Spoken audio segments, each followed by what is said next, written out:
എൻ്റെ പേര് ഷീല. ഞാൻ വയനാട് പേരിൽ നിന്ന് വരുന്നു. എനിക്ക് നടുവിന് വേദനയായിരുന്നു. നടുവിന് വേദനയാണോ എന്നറിയത്തില്ല, ശരീരം മൊത്തം വേദനയായിട്ട് ഞാൻ ഒരു 8 വർഷം മുമ്പ് വയനാട്ടിലുള്ള എല്ലാ ഹോസ്പിറ്റലിലും കാണിച്ചു. അവിടുന്ന് എനിക്ക് പറഞ്ഞു എൻ്റെ ഡിസ്കിന് കംപ്ലൈൻ്റ് ആണെന്ന് പറഞ്ഞു.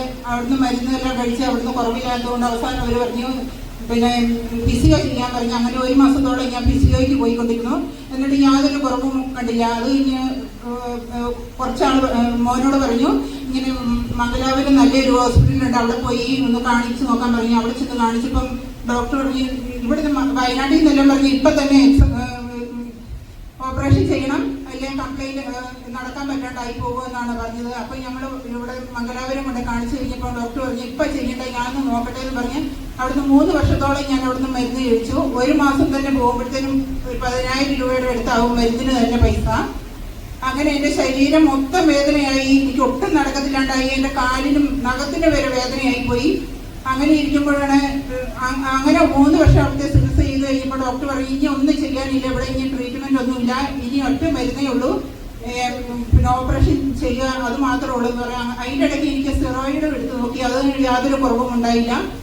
അത് കഴിഞ്ഞിട്ട് ഓപ്പറേഷത്തിന് വരാൻ പറഞ്ഞ് എന്നോട് 1 മാസത്തെ മരുന്ന് തന്നുവിട്ട് വീട്ടിലേക്ക് വിട്ടു. അപ്പോഴാണ് എൻ്റെ ഒരു സഹോദരി പറയുന്നത് ഇങ്ങനെ ആവിലയിൽ നല്ലൊരു പ്രാർത്ഥനയുണ്ട്, ഒരു അച്ഛനുണ്ട്, അച്ഛനെ പോയി കാണാൻ പറയുന്നത്. അങ്ങനെ ഞങ്ങൾ ഇവിടെ വന്നു. 2 പ്രാവശ്യം ഞങ്ങൾ രാവിലെ അവിടുന്ന് 3 മണിക്ക് വന്നു. ഇവിടെ 6 മണിയുടെ വരുമ്പോൾ ഇവിടെ അച്ഛനില്ല എന്ന് പറഞ്ഞു. അങ്ങനെ 2 പ്രാവശ്യം ഞങ്ങൾ മടക്കി പോയി. ഇവിടുത്തെ ദിവ്യബലിയെ സംബന്ധിച്ച് ഞങ്ങൾ പ്രാർത്ഥിച്ചു പോയി. 3ാമത്തെ പ്രാവശ്യം പിന്നെ അച്ഛൻ വന്നു കഴിഞ്ഞപ്പോൾ അച്ഛനെ കണ്ടു. അച്ഛൻ എൻ്റെ മക്കളും ഉണ്ടായിരുന്നു കൂടെ. പിള്ളേർക്ക് വേണ്ടി പ്രാർത്ഥിച്ചു കഴിഞ്ഞപ്പോൾ പിള്ളേരോട് പറഞ്ഞു നിങ്ങൾ പുറത്തോട്ട് പോകാൻ പറഞ്ഞു. അപ്പോൾ എന്നോട് അവിടെ നിന്ന് പ്രാർത്ഥിക്കാൻ പറഞ്ഞു. അച്ഛൻ ഞാൻ പറയുമ്പോൾ എനിക്ക് സർജറി വേണമെന്ന് മാത്രമേ ഞാൻ അച്ഛനോട് പറഞ്ഞുള്ളൂ. അതിനു മുമ്പ് അച്ഛൻ എൻ്റെ സർവ്വ രോഗങ്ങളും ഇങ്ങോട്ട് പറഞ്ഞു. അപ്പൊ എൻ്റെ ഒരു കാലിന്റെ സ്വാധീനമില്ലായി വരുമായിരുന്നു. ഞാൻ മുട്ടയിൽ നിന്നിട്ട് ഒരു 8 വർഷത്തോളം ആയിരുന്നു. അപ്പൊ ഞാൻ അച്ഛൻ എന്നോട് പറഞ്ഞു മുട്ടയിൽ നിൽക്കാൻ പറഞ്ഞു. ഞാൻ പറഞ്ഞു എനിക്ക് മുട്ടയിൽ നിൽക്കാൻ പറ്റിയല്ല അച്ഛാന്ന് പറഞ്ഞു. അപ്പൊ അച്ഛൻ എന്നോട് പറഞ്ഞു മുട്ടയിൽ നിന്നോ. അങ്ങനെ ഞാൻ ടേബിളെ പിടിച്ച ഒരു മാതിരി മുട്ടയിൽ അവിടെ നിന്നു. അപ്പൊ എന്നോട് പറഞ്ഞു എണീക്കാൻ പറഞ്ഞു. അങ്ങനെ ഒരു 5-6 പ്രാവശ്യം ഞാൻ പെട്ടെന്ന് മുട്ടയിൽ നിൽക്കുകയും ചെയ്തു. അത് കഴിഞ്ഞിട്ട് അച്ഛൻ എന്നോട് പറഞ്ഞു സ്തുതിച്ച് ചാടാൻ പറഞ്ഞു. സ്തുതിച്ച് ചാടാൻ പോയിട്ട് എൻ്റെ കൈ പൊക്കിയാൽ തന്നെ ഇരിക്കുന്ന നഖത്തിന് വരെ വേദനയായിരിക്കും. അപ്പൊ അച്ഛൻ എന്നോട് പറഞ്ഞു സ്തുതിച്ച് ചാടാൻ പറയുമ്പോൾ ഒരു 5-6 പ്രാവശ്യം ഞാൻ സ്തുതിച്ച് ചാടി. അപ്പൊ ആ നിമിഷം തന്നെ എനിക്ക് എന്തൊക്കെയോ എൻ്റെ ശരീരത്തിൽ നിന്ന് എന്തെല്ലോ ഒരു കരണ്ടിനിട്ട് അടിക്കുന്ന പോലെ ഒരു ഫീലായിരുന്നു. അപ്പൊ കൊച്ചിനെ പിള്ളേരെ പുറത്തുനിന്ന് വിളിച്ച് അച്ഛൻ പറഞ്ഞു മക്കളോട് ഇങ്ങോട്ട് വരാൻ പറഞ്ഞു. പിള്ളേര് വന്നപ്പോൾ മോളോട് ചോദിച്ചു അമ്മയുടെ ആ തടിപ്പുണ്ടായിരുന്ന സ്ഥലം ഒന്ന് നോക്കാൻ പറഞ്ഞു. അവിടെ എനിക്ക് തന്നെ അറിയാൻ ഭയങ്കര ഒരു സ്പോഞ്ച് പോലെ ആയിരുന്നു. അപ്പൊ ഞാൻ അച്ഛനോട് പറഞ്ഞു അച്ഛൻ അവിടെ നിന്ന് സ്പോഞ്ച് പോലെ ആയി. അതിൻ്റെ ഇടയ്ക്ക് ഞാൻ ഡോക്ടറോടൊന്നും പറഞ്ഞില്ല, പേടിച്ചിട്ട് പിള്ളേരോടും പറഞ്ഞില്ല. എൻ്റെ വയറിൻ്റെ അടുത്ത് 2 മുഴയുണ്ടായിരുന്നു, ഭയങ്കര വേദനയായിരുന്നു എനിക്കവിടെ. പിള്ളേരോട് ഞാൻ പറഞ്ഞില്ല, അവർക്ക് പേടിയാവുമല്ലോ എന്ന് പറഞ്ഞു. അങ്ങനെ ആ സമയത്ത് തന്നെ ആ മുഴ 2 അപ്രത്യക്ഷമാവുകയും ചെയ്തു. എനിക്ക് നടക്കാൻ പറ്റി. പിന്നെ അന്ന് ഞാൻ രാവിലെ തന്നെ വന്നപ്പോൾ ഞാൻ മരുന്ന് കഴിക്കാണ്ടാണ് വന്നത്. ഇങ്ങോട്ട് വരുവാണല്ലോ എന്ന് പറഞ്ഞ് ഞാൻ മരുന്ന് കഴിച്ചില്ല. മരുന്ന് കഴിച്ചാൽ എനിക്കൊരു 4 മണിക്കൂർ മാത്രമേ എനിക്ക് നടക്കാൻ പറ്റുള്ളൂ.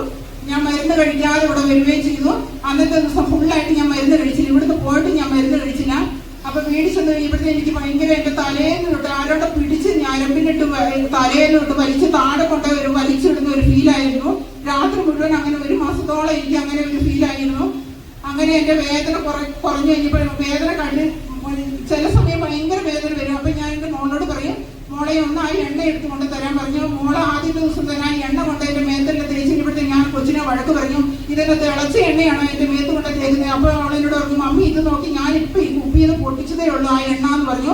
അത് തേച്ച് കഴിഞ്ഞപ്പോഴത്തെ എൻ്റെ മേല് മൊത്തം ചൂടായി, ഭയങ്കര പൊള്ളുന്ന ഒരു അനുഭവമായിരുന്നു. അത് ഞാൻ ഒരു ശകലം എടുത്ത് ഞാൻ കഴിക്കുകയും ചെയ്തു.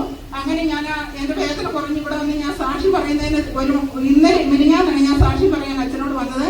അപ്പൊ അച്ഛൻ എന്നോട് പറഞ്ഞു ഇന്നും വന്ന് സാക്ഷ്യം പറയണമെന്ന് പറഞ്ഞു. ആ ഒരു ഇതിലാണ് ഞാൻ ഇന്നും വന്ന് സാക്ഷ്യം പറയാം. അതിന്റെ ഇടയ്ക്ക് 2 പ്രാവശ്യം എന്റെ ദൈവം മറിച്ചിട്ട പോലെ മറിച്ചിട്ടു. ഈ ഇടയ്ക്ക് തന്നെ ഡോക്ടറെ കാണാൻ ഡോക്ടറോട് എന്നോട് 1 മാസത്തേനുള്ള മരുന്ന് തന്നിട്ട് സർജറിക്ക് ഒരുങ്ങി വരാനാന്ന് പറഞ്ഞു.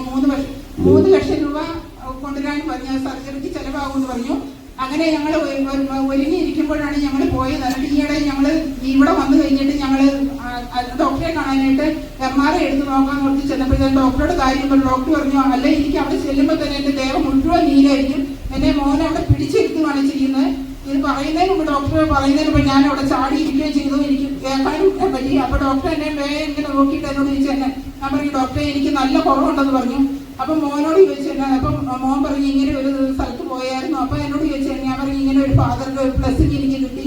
അപ്പൊ ഡോക്ടറിനോട് ഞാൻ ഇത് MRI എടുക്കാനോ വന്നേന്ന് പറയുമ്പോൾ ഡോക്ടർ എന്നെ ഇങ്ങനെ ആ സ്ഥലം നോക്കിയിട്ട് പറയും MRI ഒന്നും എടുക്കണ്ട, ഇനി MRI എടുക്കണ്ട, പൈസ കളയണ്ട, പൈസ കൂടുതലാണ്, എനിക്ക് തന്നിട്ട് പോകോ, ഇനി ഒന്നും എടുക്കണ്ട. ഞാൻ അടച്ച 500 രൂപ ഡോക്ടറുടെ ഫീസ് അടച്ചായിരുന്നു. ആ 500 രൂപ എനിക്ക് തന്നിട്ട് പറയും വേഗം പൊക്കോളം പറഞ്ഞിരുന്നു.